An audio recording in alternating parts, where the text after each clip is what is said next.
Salam berbahagia bagi saudari-saudaraku pencinta mutiara iman.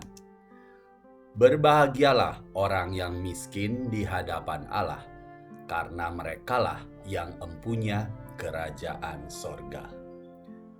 Penafsiran terbaik beatitude atau kebahagiaan tentang kemiskinan adalah kehidupan Kristus itu sendiri.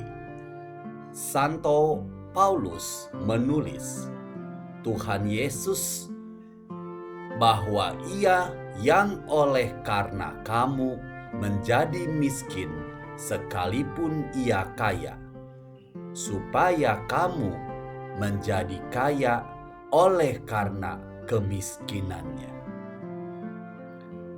Tidak ada keraguan bahwa Santo Paulus berbicara di sini tentang kemiskinan materi dari Kristus.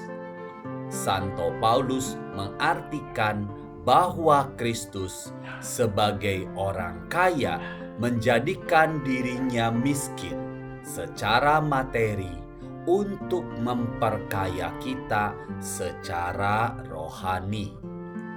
Dia tidak datang untuk membuat orang lebih kaya dalam hal barang duniawi, tetapi untuk menjadikan mereka anak-anak Allah dan pewaris kehidupan kekal. Sebuah kasih karunia yang sangat berharga, terutama ketika menghasilkan suatu penyangkalan diri, yaitu di mana seseorang mau menghilangkan dari apa yang telah diberikan atau diterimanya. Dan secara khusus bahkan Sang Sabda telah menghilangkan kekayaan ilahinya agar menjadi salah satu dari kita. Kemiskinan Allah adalah ungkapan kasih-Nya tentang keberadaannya, yaitu kasih. Karena Allah adalah kasih. Namun demikian, Tuhan Yesus tidak pernah menyatakan adanya keunggulan bagi suatu kemiskinan. Seperti yang Yesus nyatakan, keunggulan untuk suatu hal yang mengasihi dengan mengatakan bahwa tidak ada orang yang memiliki cinta yang lebih besar daripada Dia yang menyerahkan nyawanya untuk sahabat-sahabatnya. Dengan kedatangan Kristus, kita melihat suatu lompatan yang bermutu tinggi tentang masalah kemiskinan jika kita membandingkannya dengan Perjanjian Lama. Hal ini dapat diringkas sebagai berikut. Perjanjian Lama menghadirkan Tuhan yang diperuntukkan bagi orang miskin, sedangkan Perjanjian Baru menghadirkan Tuhan yang membuat dirinya miskin. Ini adalah inovasi besar yang dibawa Kristus ke dalam dunia. Dengan demikian, dua komponen penting dari kabar gembira atau Injil tentang kemiskinan sekarang menjadi lebih jelas, yaitu menjadi sesama bagi orang miskin dan menjadi miskin. Contohnya, kita bisa melihat bagaimana cara kita menafsirkan terhadap kisah pemuda yang kaya dan kemudian pemuda itu datang kepada Yesus dalam Injil Matius. Yang pertama ditekankannya adalah menjual semua yang dimilikinya, dan yang lainnya adalah diberikan kepada orang miskin. Yaitu sehingga kita bisa melihat pada suatu saat melepaskan diri dari segala sesuatu untuk mengikuti Kristus secara radikal, dan di waktu yang lain juga memiliki kepedulian terhadap orang miskin. Timbul pertanyaan bagi kita semua. Mengapa Kristus memperkenalkan cita-cita kemiskinan yang sukarela ini ke dunia? Mengapa dengan sukarela mau meninggalkan hal-hal yang telah Allah ciptakan untuk dinikmati manusia? Lalu pertanyaan ketiga, apakah penebusan yang dilakukan Kristus mungkin menentang atau dilakukan untuk menentang penciptaan?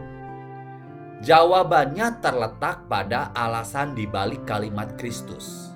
Ini jelas dinyatakan dalam teksnya itu, yaitu empunya kerajaan surga atau kerajaan Allah.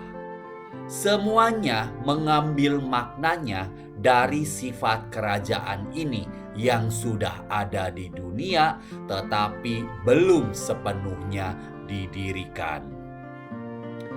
Karena kerajaan Allah sudah hadir di bumi dalam diri dan pribadi serta pemberitaan Yesus. Kita tidak boleh melewatinya, tetapi kita justru harus merebutnya, mengesampingkan segala sesuatu yang dapat menjadi penghalang baginya, termasuk jika perlu, kata Yesus, bahkan tangan atau sebuah mata. Dengan kata lain, adalah mungkin untuk mulai hidup di sini dan sekarang dengan cara kita akan hidup ke dalam kerajaannya yang penuh, di mana barang-barang duniawi tidak lagi memiliki nilai, tetapi di mana Allah akan menjadi segalanya. Marilah kita melakukan pemeriksaan batin atas beatitude yang pertama ini. Berbahagialah orang yang miskin di hadapan Allah, karena merekalah yang empunya kerajaan sorga. Pertanyaan pertama, apakah saya telah miskin di hadapan Allah? Miskin di dalam hati kita, telah meninggalkan segalanya demi Tuhan? Apakah saya bebas dan tidak terikat dari barang-barang duniawi? Apakah artinya uang bagi saya? Apakah saya berusaha untuk menjalani gaya hidup yang sederhana dan bijaksana, yang cocok untuk seseorang yang ingin menjadi saksi kabar sukacita atau kabar gembira Injil kepada sesama? Apakah saya memperhatikan masalah kemiskinan yang begitu mengerikan, yang mana mereka tidak dipilih tapi terjadi begitu saja pada jutaan saudari-saudara kita? Apakah yang telah saya lakukan?